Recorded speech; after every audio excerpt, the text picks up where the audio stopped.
So, you're thinking about a trip to Brazil. It's an incredible place. It really is. But it's not always simple. That's why we're going to skip all the usual tourist fluff.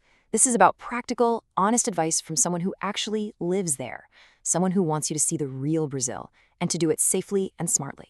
So, yeah, let's get right into it. The advice we're diving into comes from a Brazilian guy named Ramon, and honestly, he just sets the perfect tone right here.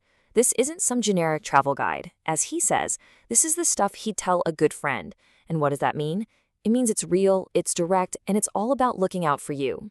So, think of this as your prep course. We're about to break down the essential things you need to know, the sights, the sounds, and especially the safety awareness, so you can navigate Brazil like someone who gets it, not just another tourist passing through. First things first, arriving smart and safe. You know, your trip doesn't start at the beach or the landmark. It starts the second you step off that plane. That first hour, it can totally set the tone for your whole visit. Getting it right is absolutely crucial. Okay, here's a simple four-step playbook for a smooth arrival. 1. If you can, book a flight that lands during the day. It's just safer and way easier to figure things out. 2. Bring a snack. Airport food is crazy expensive, like 3 to 5 times the normal price. 3. Have a ride-share app downloaded and set up before you even land. It's your best bet for a fair price. And finally, 4. If you end up having to take a regular taxi, be firm. Show them the route on your phone so they don't take you on the long and more expensive scenic route. And just to really hammer this home, as a general rule, just don't buy stuff at the airport if you can help it. That goes for souvenirs too. Get them in the city. Now, for anyone flying into Rio, here's a golden tip from our source. Try to land at Santos Dumont Airport, or STU. It is so much closer to the main tourist areas. And I'm going to say it again because it's that important. Have Uber or the local app 99 ready to go. Seriously, it's your safest and most reliable move. All right, let's just get to it. The biggest question most travelers have, is it safe? Our source is super direct about this. He says, look, Brazil is dangerous, but it's not a war zone. The key is balance. You can, and you absolutely should, have an amazing time. But this is not a place where you can just switch off and let your guard down. So what does keeping your guard up actually look like in the real world? Well, most of the time, it boils down to one single thing, your phone. It's the #1 target for thieves. Now, you're going to see locals using their phones all over the place. But our guide's advice is really clear on this. As a tourist, you stand out more. Don't be that person wandering around completely oblivious with your expensive phone out. Just assume someone might be watching. Okay, so we've covered keeping you safe. Now let's talk about keeping your wallet safe. Knowing how to deal with prices and spot the common scams is just as important for having a stress-free trip. First off, you gotta understand that when you go changes everything. High season, which is basically their summer from December to March, is a massive party. But it also means huge crowds and way higher prices. If you want something more laid back with better deals, you should aim for the low season. The only catch, you gotta do your homework on the weather, because some places have a pretty intense rainy season. Next, you need to know about something called the gringo price. And yes, this is a real thing. It's when tourists get charged a lot more than locals for the exact same thing. And we're not talking a little more. It can be a huge difference. Our source says it's so common that even he gets targeted in other parts of Brazil because of his accent. The easiest way to avoid it? Just buy from places that have prices clearly marked. Here are a few specific things to keep on your radar. In Salvador, people might come up and offer you gifts like a bracelet, then demand payment. In São Paulo's famous market, some fruit vendors charge for expensive fruit by the 100 grams, not by the kilo, so you end up with a crazy expensive bill. The lesson is always the same. Know the final price before you agree to anything. Speaking of prices, let's just walk through a classic credit card scam. It starts out totally normal. You're buying something small from a street vendor for, say, 10 reais. Seems fine, right? You hand over your card, and boom. They've typed 1,000 reais into the machine instead. It's just 2 extra zeros. So easy to miss if you're not paying attention. And then it's too late. This is so important.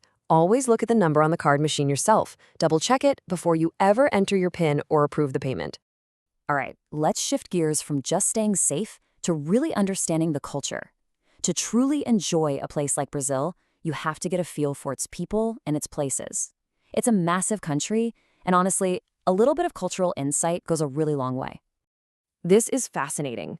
Our guide gives us a peek at the different regional personalities. He describes people from Rio, the Cariocas, as super extroverted, intense, maybe a little loud. But then you go to a place like Minas Gerais, and people are more calm, welcoming, and soft-spoken. You've got the nonstop rush of São Paulo and the more reserved culture in the south. Why does this matter? It's a great reminder that there is no single Brazilian personality. The country is just incredibly diverse. Now, let's talk about a very tricky subject, favela tourism. Our source's advice here is completely direct. He says if he were talking to a friend, he would tell them, straight up, don't go. He explains that these are poor communities often run by criminal gangs, and things can turn dangerous in the blink of an eye. But he also knows that some people are still going to want to visit. If that's you, his advice is to do it the right way, the responsible way. Hire a guide who is actually from the community. Never ever go alone. Spend your money at local spots. And this is so important.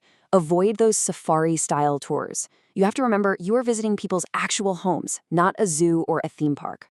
This same idea applies to where you choose to sleep. That super cheap rental might look amazing online, but if it's right next to an unsafe area, that great deal could end up costing you a lot in terms of safety and just peace of mind. As it says here, always use something like Google Maps Street View to really check out the neighborhood before you click book. Okay, let's get to the fun stuff. Because enjoying Brazil's incredible food and amazing nightlife is a huge part of the whole experience. But even here, just a little bit of planning and awareness makes all the difference. The recipe for a great and safe night out is actually pretty simple.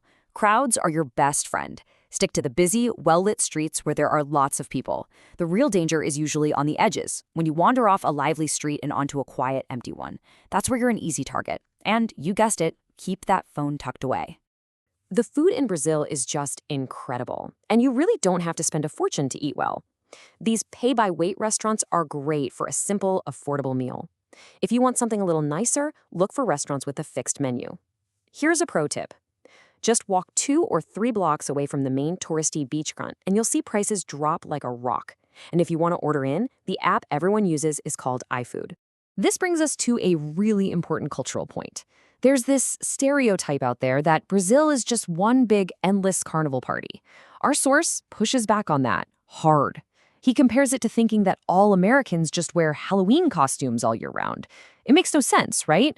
Carnival is a specific event, and the people you see are professional performers. You have to learn to separate the entertainment from the reality of everyday Brazilian life. And this all leads to a final and very serious warning. The vast majority of Brazilian people are kind and helpful. But there is a dark side. Getting involved in illegal activities or seeking out adult services is, according to our source, basically walking into extremely dangerous territory often controlled by criminal organizations. It doesn't just increase your risk, it multiplies it exponentially. So there it is, the real, honest, unfiltered advice from a local. Brazil is a country of breathtaking beauty, of warmth, of incredible joy. But it's also a country that demands your respect and your awareness. You now have the insider's guide. So the only question left is, are you ready for the real Brazil?